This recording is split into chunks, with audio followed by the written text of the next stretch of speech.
don't get emotional about a no. That's hard to do, huh, Jason? Think about that. Somebody says, no, or no. Just hearing that kind of irritates you, gets you upset. We don't like to fail. We don't like to be told no. And a lot of times it's not the no that we don't like, it's the rejection that our ego doesn't like. I remember Starbucks CEO, he was talking about in his book how many banks he went to, and we've heard this story over and over and over again with businesses, how many banks he went to. I think it was over 100 to try to get Starbucks up and going. And no one, they're like, coffee, really? Like high-end coffee, really? That's not going to work. You can go to 7-Eleven and get a coffee for 20 cents, 25 cents. No one's going to pay for that. And look, but he had to hear rejection and no, over 100 times. And then finally he found somebody that helped him with that. And I encourage you to read that book. Howard Schultz is the CEO.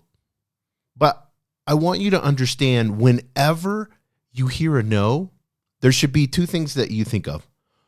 Who is the no coming from? That should be first. And number two, why are they telling me no? So who is the no coming from? Let's start there.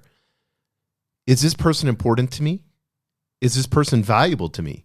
Is this person going to stand in the way? This no and this person going to stand in the way from what I'm trying to conquer, what I'm trying to grow, what I'm trying to succeed in? Do I need to take the time with this person to get to a yes? Or can I not have this person in my systems or my processes anymore?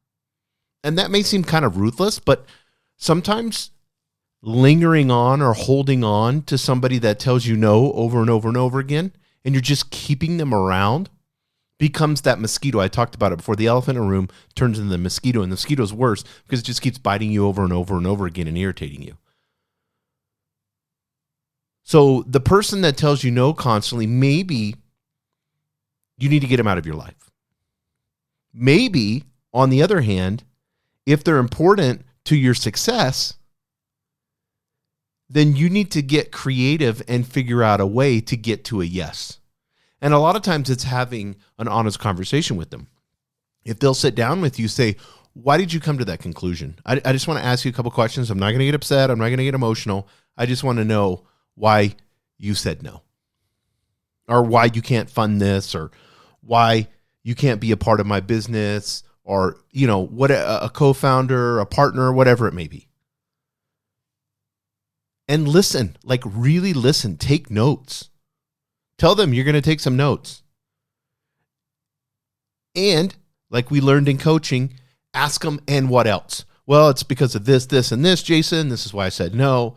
And this worries me, and this is and what else? And then really listen, the what else, we get the truth, right?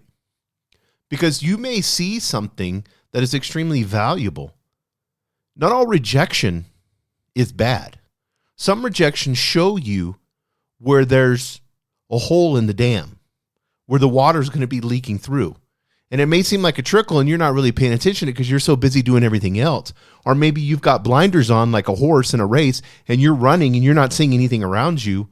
And that other person is detached. They're external from it. So they're able to see exactly what the problem is.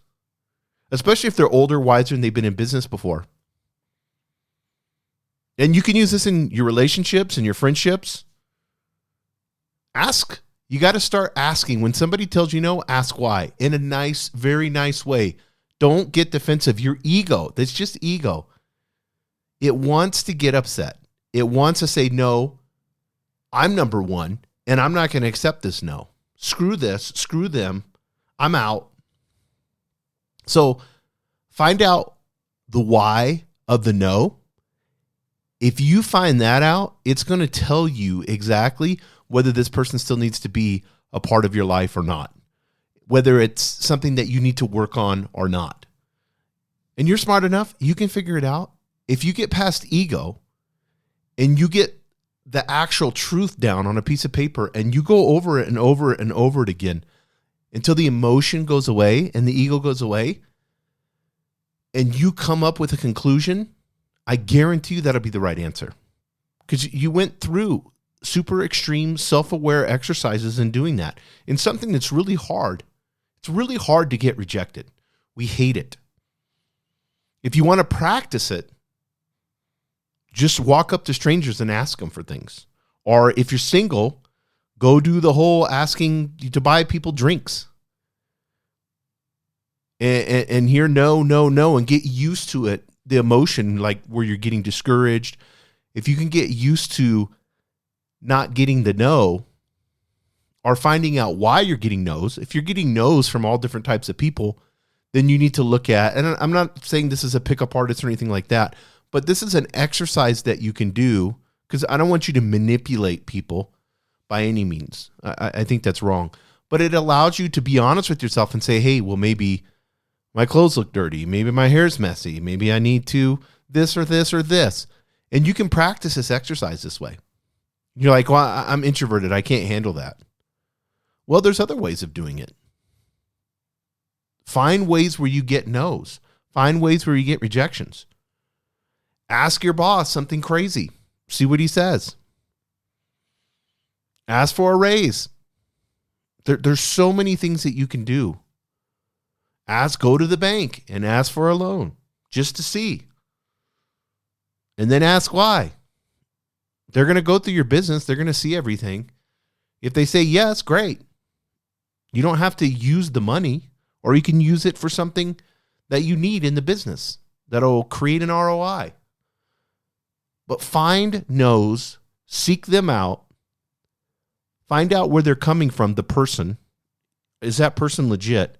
And then number 2, I guarantee you, if you practice no ego, self-aware, go through, find the why of the no, it's going to help you 1,000 times over.